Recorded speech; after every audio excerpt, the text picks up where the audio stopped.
And we are right at the hour. Good morning. Hello, everyone, and welcome. I am LaSheryl Lamirbe, Program Manager for Camber Outdoors. I'm excited to be here today for a second Conversations with Camber Summer Webinar Series, the DEI Blueprint. Great to have some of you back for our second conversation. And those of you, if this is your first time, welcome. Today will be an interactive webinar where Camber will share insights and industry leaders will join us to discuss the blueprint for initiating DEI within an organization. We will share challenges, tips, and advice as many of you move forward to making changes and progress in DEI within your workplaces and spaces, using leadership buy-in, goal setting, and leveraging data. We'll also have some featured speakers that I can't wait for you all to hear from, including our very own Camber CEO, Tiffany Smith. Before we get started, I want to make sure that we take care of some housekeeping things. And of course, we want to do our participation norms. This kind of sets the temperature for the room and the atmosphere, our virtual room here. And so we'll start off with our participation norms here. First, we have be honest. And of course, when we say be honest, we mean be honest to others, but we want to be honest with ourselves. There'll be a lot of self-reflection here today. So make sure you keep that as a key point. Be open-minded, be clear, be kind and courteous. And lastly, activate that growth mindset. It's going to be a lot of new information. And so we want you to be as open as possible to intaking that information. Also, during the webinar today, you'll have an opportunity to ask questions of our panelists and our guests. And of course, we want to make sure that we get those questions answered. So if you would, please use the Q&A toolbar that's there. It's a Zoom feature, and it's in lieu of the chat. So we'll use the chat for other interactions today. But for our Q&A, please use that Q&A section, and that will help get your question answered a little bit quicker. We will also have some interactive tools that we'll use today. And one of them will call for your cell phone. So we'll be a little interactive in our little classroom type setting today. So have that handy. You'll also be able to use your electronic device or phone or whatever you have, maybe your laptop, to also use that poll. So we'll do some live polling here today. Moving forward, I want to make sure you kind of have a run of show and give an idea of what our agenda is for today. We'll have introductions, and during that introduction, we'll do a definition of leadership buy-in, just so we're all on the same page, and then we'll have a live poll. We'll also have a special message from our CEO, and she will kind of move into a spotlight, and we'll talk about leadership buy-in with our featured guest, Reggie Miller, whom you'll learn a little bit more about later today. DEI goal setting and leveraging data will be a piece that I'll kind of talk about before we move into our next guest, which is Luke Cisna, and he'll be talking about building DEI capacity. We'll also have a small Q&A section. That's where you'll use that Q&A toolbar. And also we'll move forward to sharing some resources and reminders that Camber has for you. And then we'll have closing remarks from our CEO. So just a quick run of show and agenda for today. So before we get started, we really want to make sure that we're on the same page about leadership buy-in. It's a term that we hear a lot, but we want to make sure that we are all aligned on what it means here in this setting. So the definition there reads internal support. Support is highlighted because that is huge when we talk about leadership buy-in. And then, of course, buy-in, just making sure that the leadership understands what the processes are and they're pushing and supporting in the right direction. And that says from the highest levels of the organization. I also probably should have highlighted organization because this is an inclusive field. Everyone will be a part of it, but it's very key that we understand that leadership buy-in will be the pinnacle and the piece that holds everything together. Moving forward, now we'll have an opportunity for you to be a little bit interactive here, right? So we talked about this a little bit earlier. If you take a look to the left of your screen, you will see a QR code. That QR code will give you the ability to actually have some live polling here. So I want you to really think about this question and be a little bit reflective. Let's take a look at the question. Does your organization have leadership buy-in when it comes to DEI? And I want you to take this opportunity and think about our norms, right? Be very transparent with yourself. This is private. Of course, no one will see exactly where these answers are coming from, but this will kind of set the temperature and let us know what we look like here in the room. Of course, we have, yes, the leaders in my organization are leading the way for change in the DEI space. And we also have no, the leaders in my organization are not focused there. So I'll give you a couple more seconds. See if we get a little bit more interaction. Awesome. Thank you so much for participating in that.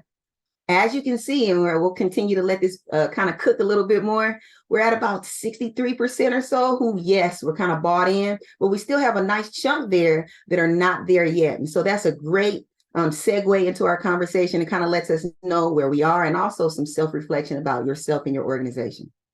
Thank you for that. Moving forward, I am really excited for you to hear from our CEO, and she's going to give her special message, and I'll send it over to her now. The floor is yours, Tiffany. Awesome. Thanks so much, LaCheryl. Truly excited to be here to talk to our friends in the outdoor industry. Want to definitely thank each of you for just taking the time out to value DEI and value this conversation beyond words with the precious gift of your time. Truly excited to share a little bit here, but just before I do, as you all know, Camber Outdoors is a national nonprofit supporting workplace inclusion, equity, and diversity in the outdoor industry. And so we are your go-to partner for building equitable systems, a strong network of talent, and inclusive leadership practices to inspire workplaces truly for everyone. And so today, this conversation is just truly pivotal for us. I'm honored to really be able to talk through this journey with some amazing leaders today. And so when I think about it, when I think about this conversation and how it is truly important for us, we have to understand the weight of it. The weight of it is simply this: we literally have the opportunity to reshape workplaces in the outdoor industry. We have been literally called to address this pressing need for change and unity, not just within our organizations, but as an industry as a whole, which makes conversations like today extremely important. And so first and foremost, we must recognize as leaders, as within this industry, that we have a responsibility. In particular, we are the cornerstone of progress as we see it. And so as stewards of our organizations, leaders, we are tasked with not only steering our companies towards success, but also setting the tone and the compass and the guide of our actions within our organizations. DEI is not just a buzzword. It is literally a fundamental shift in how we approach our work, acknowledging the richness that comes from diverse experiences and perspectives. When leaders champion DEI, it sends a resounding message that inclusion is not just a goal, but a shared commitment to creating workplaces that reflect the vibrant tapestry of humanity. So building a DEI blueprint entails crafting a roadmap that literally illuminates our path to inclusion. But leadership buy-in is of the utmost importance. And so as we talk about this today, I also want us to kind of gear our ears to hear the additional pillars that are very critical along with leadership buy-in. And the first is going to be education. An inclusive workplace begins with understanding. We must cultivate a culture of continuous learning, challenging our perceptions and expanding our horizons. By educating ourselves and our teams about unconscious bias, systemic inequalities, and experiences of underrepresented groups, we lay the foundation as leaders for empathy and collaboration. The second pillar is accountability. A blueprint is only effective when it guides tangible action. So as we embark on this DEI journey and throughout this conversation, we're going to talk about how you can set measurable objectives and transparently track your progress. I believe it's very important for us to really hold ourselves accountable for reaching milestones that encompass diverse hiring, equitable advancement, and environment where all voices are not just heard, but valued. Accountability transcends numbers. It demonstrates our integrity and ensures that our efforts bear fruit beyond words. So in the context of our industry, this journey is far more important than we could have ever imagined, which is why we wanted to bring this conversation with Camber, with these voices, to assist you all in moving the needle with DEI. So before we kind of go a little deeper, I want to share with you who I would like to say has become a mentor, a friend, but an amazing professional, Reggie Miller.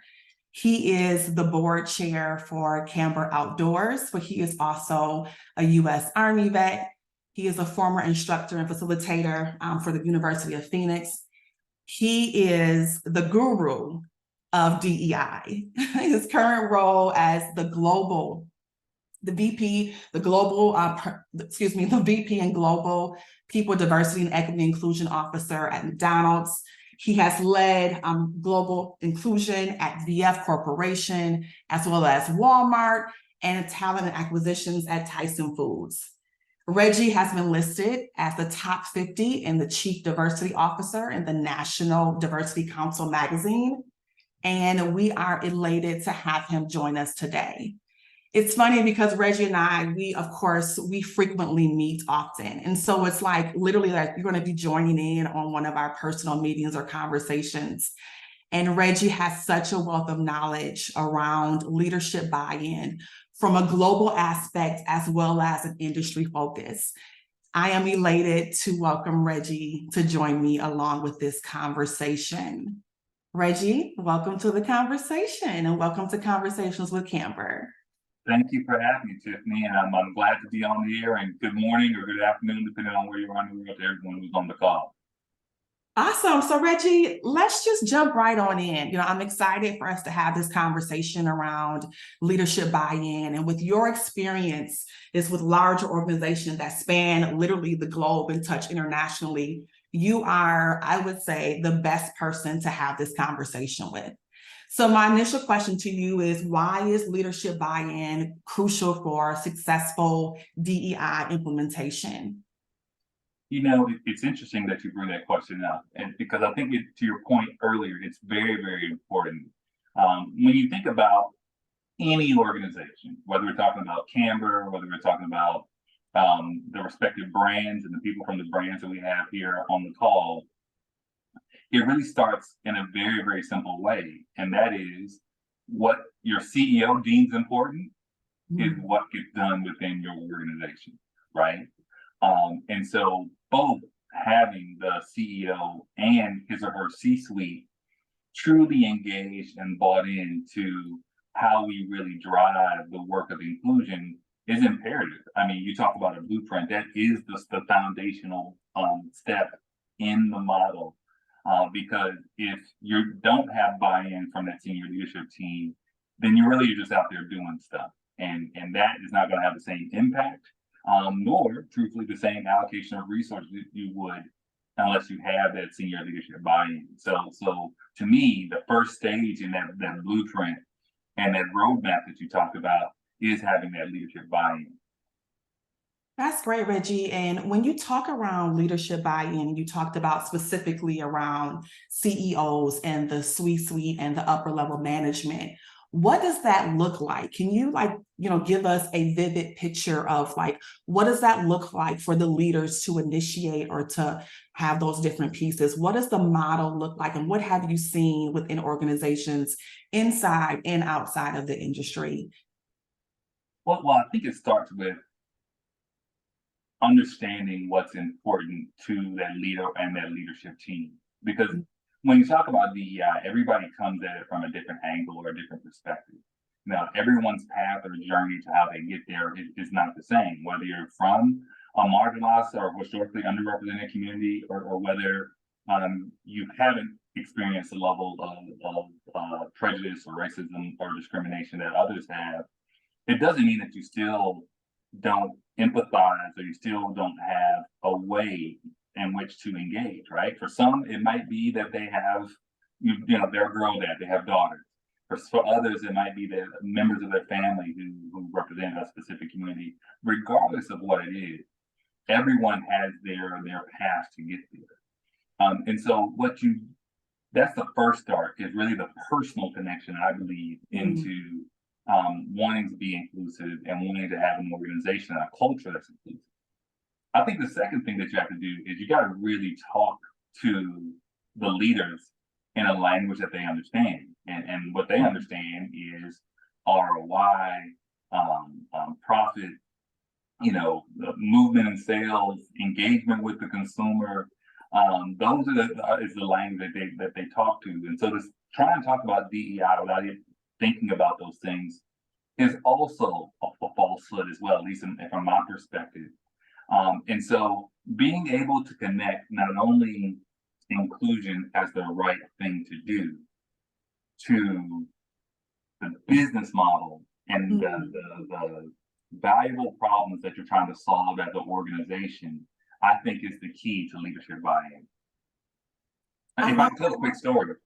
Yeah, yeah. And so, many years ago, gosh, literally now I think about it, it was like August of 2017. So I'd only been at VF for 2 or 3 months at the time. We had our first DEI council meeting with myself and the CEO there. Mm. And one of the things that I did in that meeting was, when it was time for Reggie to present, is I brought in consumer insights. I brought in our analytics team. I spent the first half of my discussion with the leaders talking about, our brands and the transference of wealth in diverse communities, and the buying power of diverse communities, how we were marketing and selling to diverse communities, and how we were over-indexing with them without even truly marketing to them. And that was the way I set the stage, was to really talk about the consumer and the business model. And then after maybe 10 minutes, 15 minutes, having myself, the consumer insights team, showing the growth of both the country and the world and how it's getting more diverse. It was after we had that discussion that I then brought to the table, and that's why we need to have more diverse people in senior leadership, so we can directly relate to the culture of our consumer. We can directly relate to how to engage with a diverse marketplace. And so that changed our trajectory, I think, tremendously, because we directly connected our growth model to our DEI plan. Reggie, these are key nuggets for, I believe, managerial level, director level key nuggets on how to really package and present, what feels like to some a new business model or an additional innovation to business to increase, business profitability. I think that as we kind of think about those pieces, those are just, like you said, some of the challenges. When you're looking to champion DEI, you have to be very strategic in your approach in order to really gain that leadership buy-in. And that at Camber with our partners, that is something that we really hear a lot around. How do we align our leadership with a vision that includes DEI? And a lot of times our partners tell us, those that are really performing well, that exactly what you're saying, the senior level leadership has a demonstrated commitment to the work. And from the leadership perspective, Reggie, can you dive in a little bit deeper around specific behaviors and or policies or initiatives that the C-suite and or the CEOs can kind of take on to demonstrate their commitment to DEI? No, absolutely. And I know Luke is going to bring some additional things to the table, so I don't want to necessarily steal any thunder from him. So I'll talk about maybe a couple of things that we've done. So we brought in specific trainers to do training focused on how to be an inclusive leader and what that means. And in fact, last year, McDonald's took over 1,000 of our leaders from around the world through a mandatory inclusive leadership course. And not necessarily just to say, hey, take a course and do it, but then we directly tied it to launching a goal for all of the officers within the company focused on driving their people as well. And that included, who are you mentoring and sponsoring that's different than you?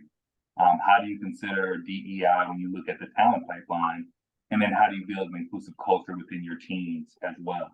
And so that balance between doing some training and then applying that accountability that you talked about earlier is a key component of that. And then maybe when we talk a little bit later in the discussion, we can talk about, some of the financial accountability metrics that we added in as well, both during my time at VF, during my time at McDonald's, and also going way back to my time at Walmart as well. This is so good, Reggie. And I think it's a great segue to maybe even invite Luke into the conversation. And so let's go ahead and invite LaCheryl back here because we want to kind of continue this conversation here. I'm believing here, and we can just probably all just stay on the screen. I'm running an audible play here from my team. So let's just kind of go with it here, team. We can probably all stay on the screen. This is really turning out to be truly a great conversation. And so LaCheryl, I'll pass it over to you to kind of introduce Luke, and then we can kind of continue this conversation with Luke, because I know that we're going to have a ton of questions here. Absolutely, Tiffany. We were going to kind of go in and talk a little bit about what Luke was going to talk about very quickly: DEI goal setting, DEI capacity. Really want to kind of hone in on transparency and communication. And then, of course, Luke is also going to talk about a little bit how La Sportiva was able to kind of leverage that data. And so we can go into our invitation to invite Luke in. But before we do, a quick little segue into just a little bit more about Luke. So I'll share that as well. Luke currently lives in Colorado. He's a former educator, near and dear to my heart, as I'm a former educator too, Luke. So we share that passion there in Denver Public Schools. Instructor in higher ed at the University of Phoenix. 10 years in human resources, so a wealth of knowledge there as well. HR director at Meow Wolf Arts and Entertainment. VP of People and Operations with Verde Cannabis in New Mexico, and currently HR manager for La Sportiva North America. So we'll welcome Luke on in. Welcome in. Thank you so much, LaCheryl. Good morning, everyone. LaCheryl, team, you pose a good question, and my three main approaches to gaining leadership buy-in are moving from simple to complex, framing the benefits, and setting realistic expectations. My strategy is to envision the big picture end goal and then break it down into digestible pieces with the idea of progressing from simple to complex over the course of a couple of years. This strategy helps me focus on gaining buy-in on the short-term easy wins, which are the relatively simple pieces of the progression, such as using the building blocks, participating and completing the survey, and then creating a DEI council. Gaining buy-in on requests that are easier for leadership to say yes to build some momentum and a bit of social capital for when I need to ask for something more complex later down the line. The other two concepts I referenced are in leadership buy-in are framing the benefits and setting realistic expectations, which I'll reference here again in just a moment. In terms of the building blocks, we've incorporated the building blocks into our onboarding process for new employees. We utilize a checklist assignment process, which includes signing into Camber and completing the first building block. What this does is it sends a message to new employees right away that the company cares about DEI, and the benefits and expectations of completing building block number one are: it's a simple process during onboarding. It does not take a lot of time, and it tells new employees that we care about DEI. These are also some of the easy wins that I referenced. Now, moving to the survey, La Sportiva did participate in the Camber surveys before I joined the team, so there was already a level of buy-in. My goal is to build on that level of buy-in and take it a step further in terms of taking action on some of the feedback. Obtaining buy-in for taking action came down to framing one big benefit. We do not need to figure out DEI on our own because the employees will help us. Then we can take action on the items that are realistic for us. I also had to frame the consequences of participating in a survey and not taking action, which can be more detrimental than not taking a survey at all. So I communicated realistic expectations around the commitment of time and resources, and I was open to adjusting my expectations to fit their needs and what's important to them, as Reggie referenced. It's got to line up. Once I had the support and buy-in from the leadership team, I communicated with the company in team meetings, department huddles, and company-wide emails. As of the most recent update, over 86% of our employees have completed the survey, so we're really excited about that. Then I moved into requesting to establish a DEI council, and the previous activities of using the building blocks and participating in the survey gave me a foundation to build on, i.e. the easy wins. I framed the benefits of a DEI council to the leadership team and agreed to set clear expectations not only with the DEI council, but also with our leadership team regarding what the DEI council will or will not do and the resources we would require.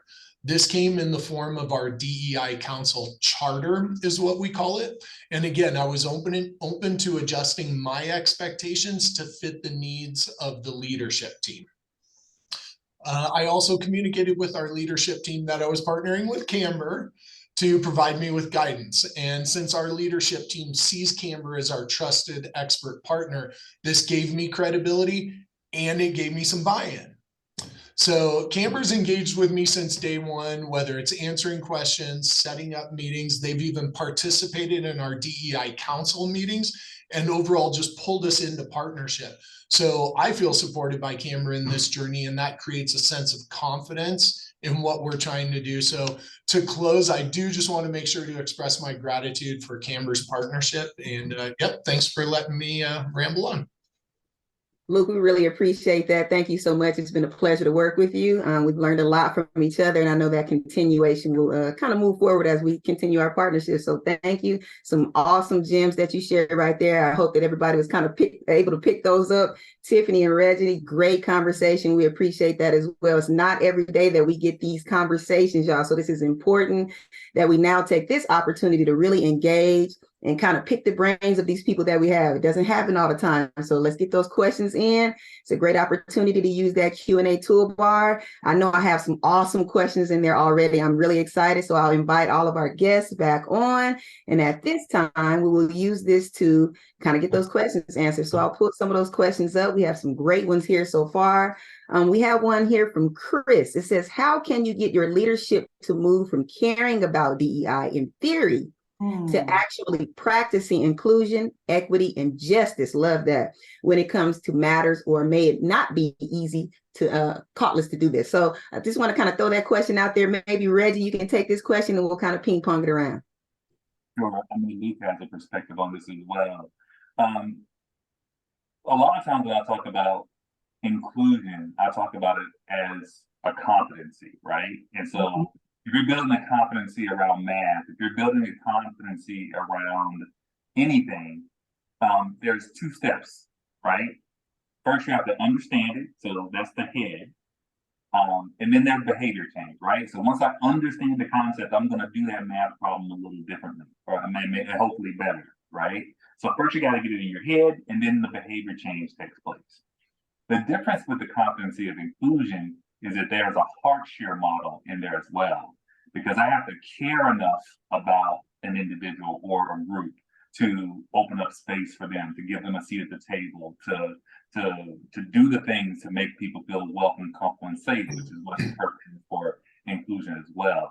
And so when you think about your leadership teams, it's not just the head and the behavior change, it's the heart as well that you have to appeal to in order for them to really take action around moving the needle in this space. Maybe one quick story I'll tell around that. Former VF CEO Steve Ringel and I, we were close when I worked there for sure. And if we go back a little bit, everything was happening around Charlottesville, and it was going on over the weekend. And I was still relatively new at VF once again, and so I'm pinging people. Hey, I think we should do something. I think we should say something. No. And so, I won't say it was like a courage on my part, but I took the no on the chin and kept on going. Well, a couple of weeks later, I'm having one-on-one with Steve, and out his mouth, he says, we really should have done something about Charlottesville. I was like, I was thinking the same thing. And what we agreed to in the moment was, next time, we're not going to let the people in between us keep us from doing something that we think is right. Next time, we'll just talk to each other and make the right decision for the organization.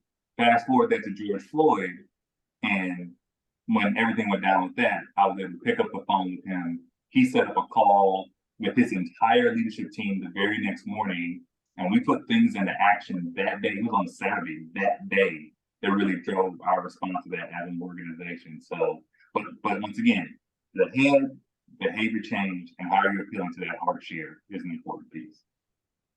Reggie, I really appreciate that piece about the heart share. It's very important. It's something that's pretty much in every field, right? We got to know that you care before we hear anything that you say. So that's a very powerful piece that you shared there. Thank you for that. If you would, look, if you want to kind of bounce off of that question, you can definitely answer there as well. Just kind of giving us a little bit more about how leadership can move into caring a little bit more and how La Sportiva was able to pivot there. Sure. And Reggie really set me up for success here because if we can align the desire of our efforts with the needs and the desires and the heart of the leadership team and just frame it as aligned, then they will say yes. And I am a big component and supporter of moving from the simple to the complex, even when requesting something. And Reggie's story demonstrates that. He started talking to people, and that was a simple thing, right? And then it moved into the more complex of when George Floyd happened, they all hopped on a call and took action. So it could be as simple as planting a seed with a one-on-one conversation, even finding out what's important to people, and then taking that information back and trying to figure out how does this align or their needs align with our DEI needs. And if you can connect those dots, regardless of whether it's DEI or anything, you'll get leadership buy-in. Love that, love that. Nice gems there, y'all. Hope y'all picking them up. These are great. These are great. Keep them coming. I see another really good question in here. I see so many, so let me focus in on this one. This was great. This question is from Glenn. And how does the conversation about DEI differ from a nonprofit to for-profit perspective? So that's really great. We have a couple different audiences in here today. So that'd probably be a great question for Reggie to answer if you kind of would talk about the difference between for-profit and nonprofit. Actually, I think the nonprofit side, sometimes the conversations can be a lot richer, to be quite honest. Because I mean, it's almost in the name. The for-profit will always have profit as its main priority, right? And so it's good for a for-profit company to be a good global citizen, a community advocate. But it's not, ROI to shareholders is its main goal. Let's not get it twisted, right? Whereas a nonprofit organization is usually in its mission focused on the community is part of it somewhere, right? Regardless of the 1,000,001 mission statements that are out there, somewhere in there is usually that connection to the community.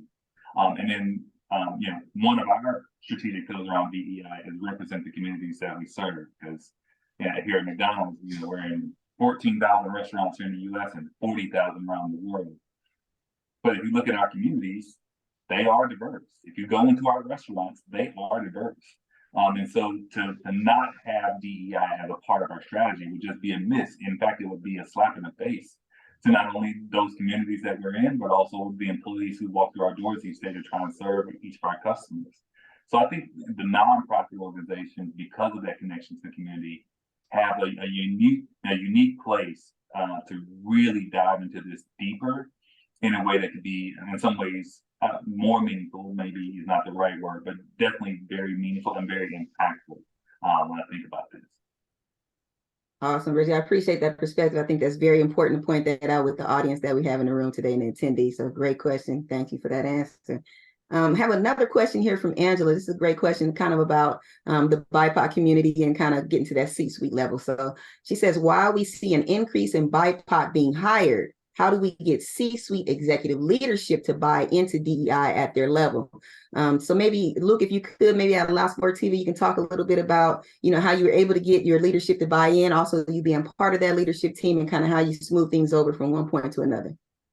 Sure. Yeah. And thank you for sending me that question. I think it's being patient. We talked about progress versus perfection and really building on some sort of momentum.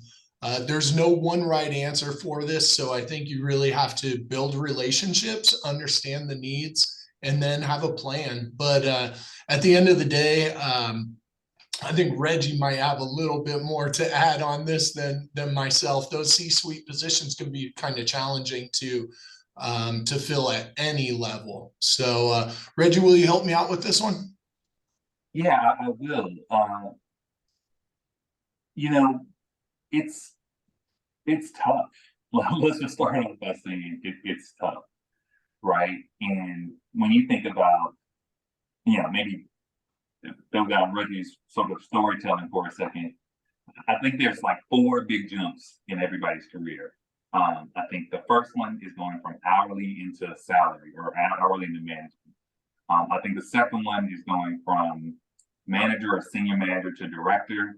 I think the third one is going into like a VP role. And then the last one is in the C-suite. And in every single situation, the funnel gets tighter and tighter and narrower and narrower.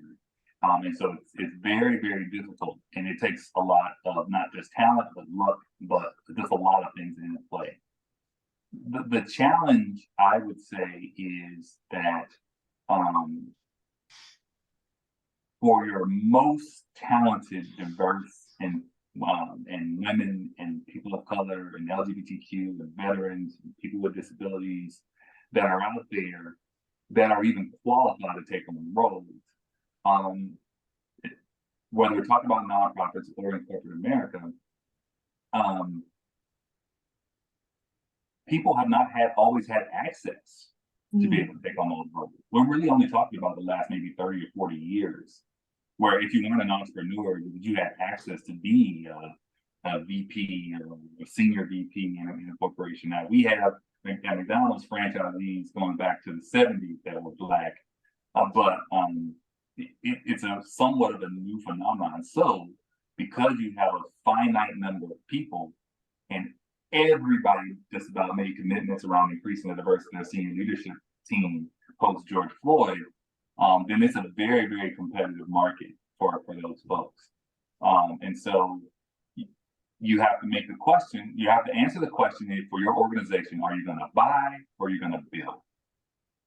So are we going to go out and grab someone from another organization that might be diverse, that might fit our needs, that might have the skills, that should have the skills and competencies to do the job?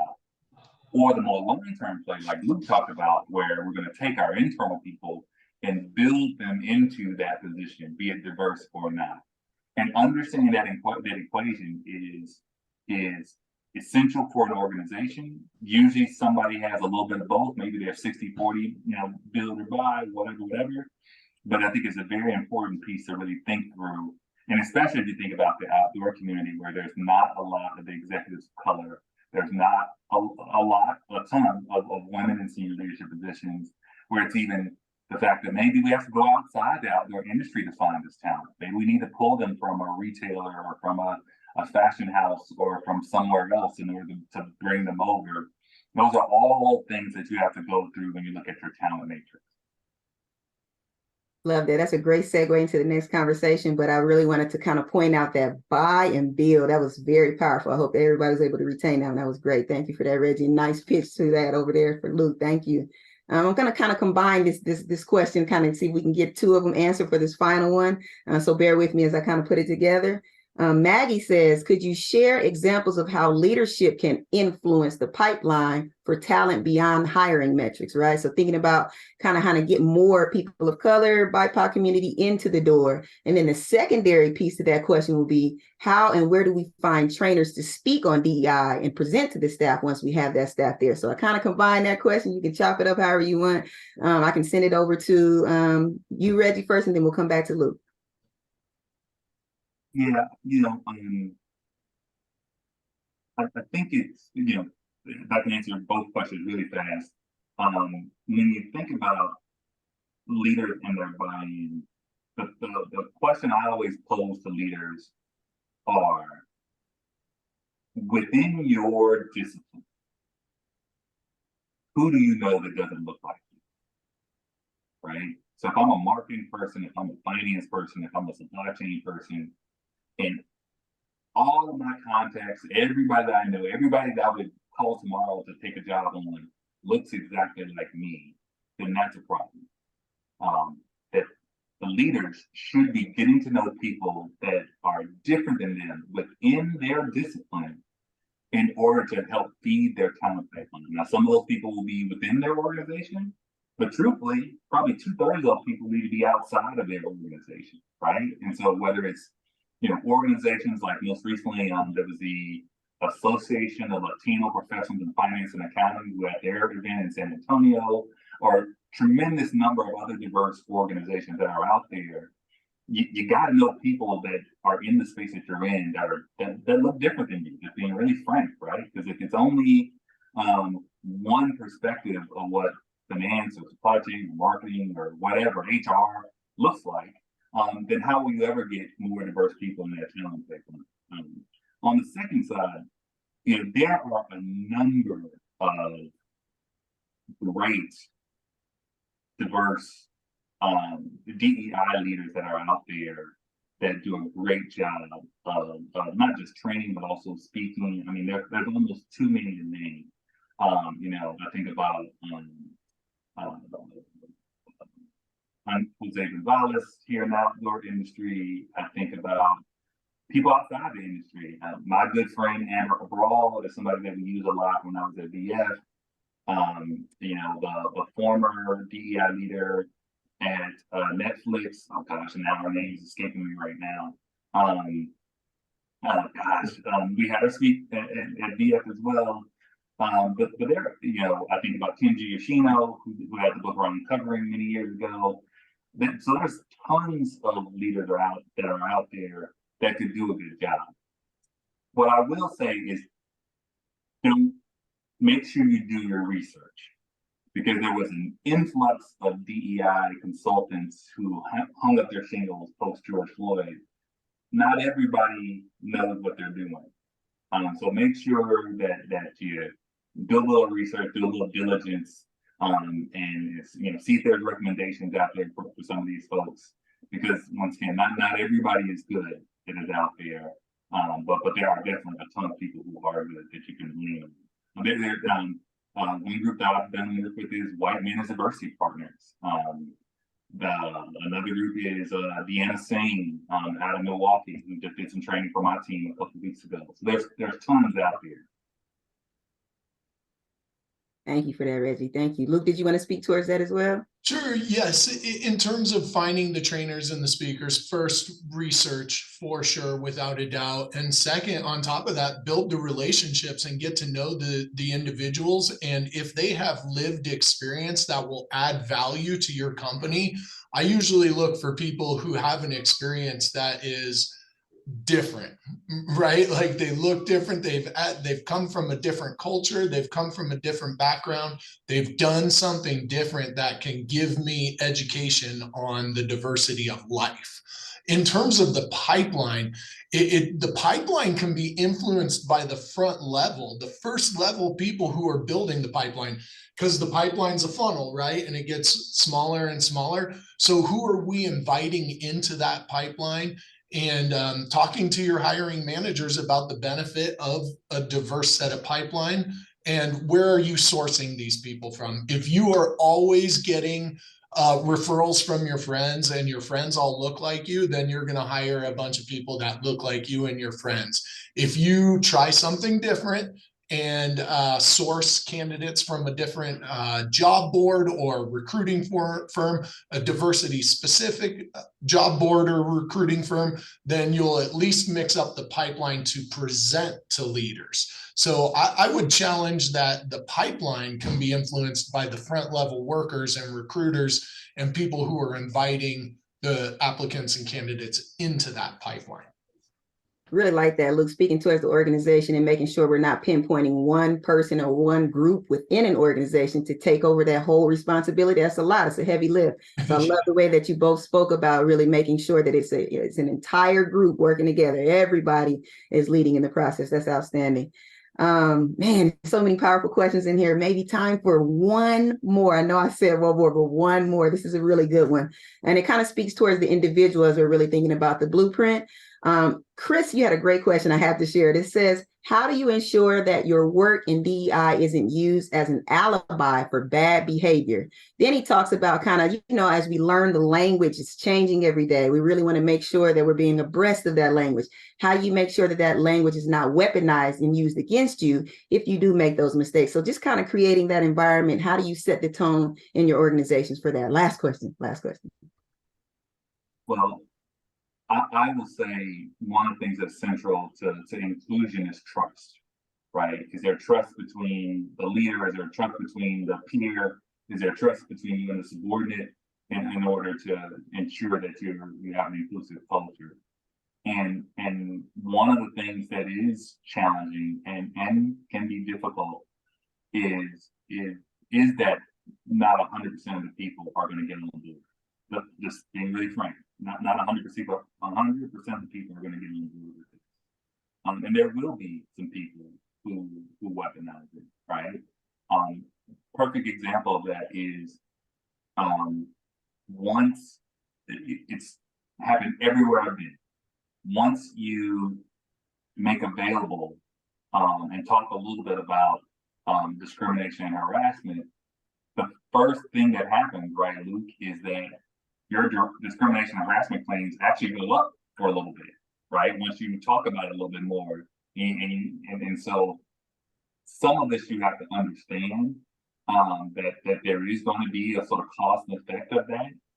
But the key and the central part of that is manager behavior, right? How is he, she, or they really truly using their position as a people leader in order to really help drive change and be able to have a good investigative team to kind of sniff out the times where it is just weaponization versus that someone actually you can never, I think, 100% jump to a conclusion that says that just because someone says something that automatically that's exactly what happened in the way that they said it.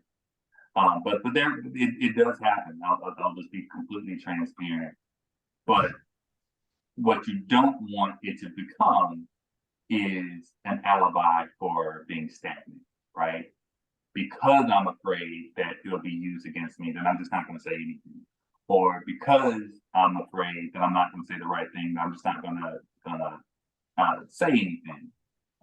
But more, it's about, are you building trust as a leader with your team so you can have the right conversations and also listen to understand, right? And, sometimes it's okay to say, I don't have all the answers, educate me, right? Or I don't have all the answers, but I'd like to learn, but not to put that diverse person on the spot to try and be representative for their entire demographic, but just to try and open up the door to conversation. I think sometimes as leaders, we're so used to having all the answers and giving direction all the time that it takes a little bit of vulnerability to say, I don't know, please help me. And I think that's the key. You know what, Reggie, and just to kind of add on to that piece there around DEI in general, there is a grace factor in this work, and that is a different concept when we're talking business and brands and product and output and those pieces, but there is that grace factor that we don't know it all. And when we do learn what we think at an expert level, we still have more continuous learning to do, which is why we frame DEI as a journey.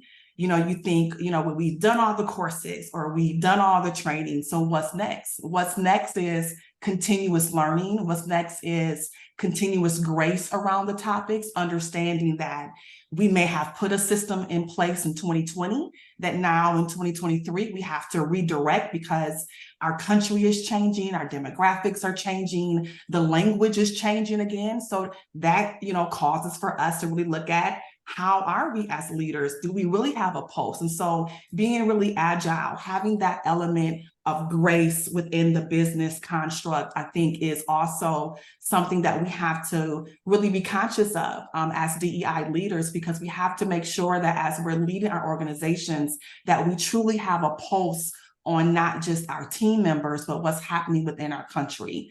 And that really allows us to broaden our perspective, to really narrow down in on how can our company be an impact to a larger conversation.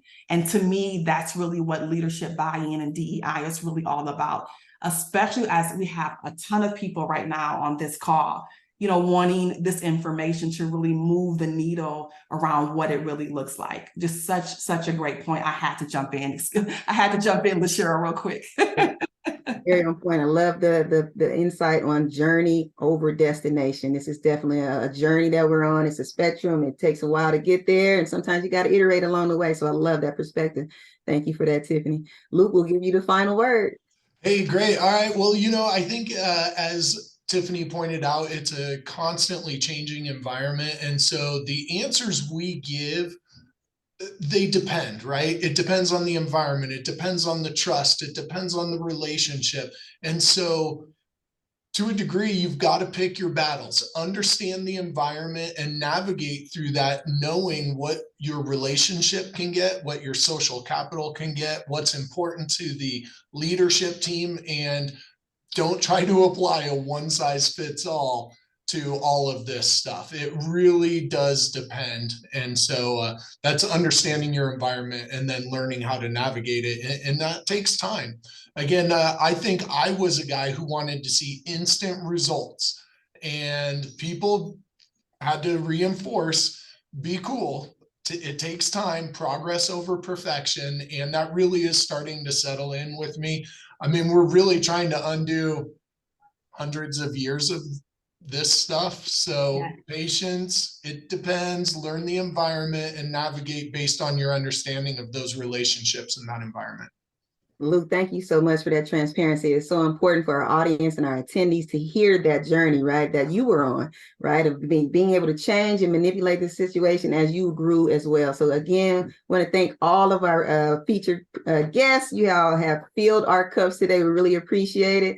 We want to make sure that we kind of keep the conversation going. So hopefully we were able to get most of the questions answered. If not, please feel free as we share our contact information to reach back out to us and share some of those questions. And Camber can help you get those insights. So we appreciate that. Thank you so much to our guests.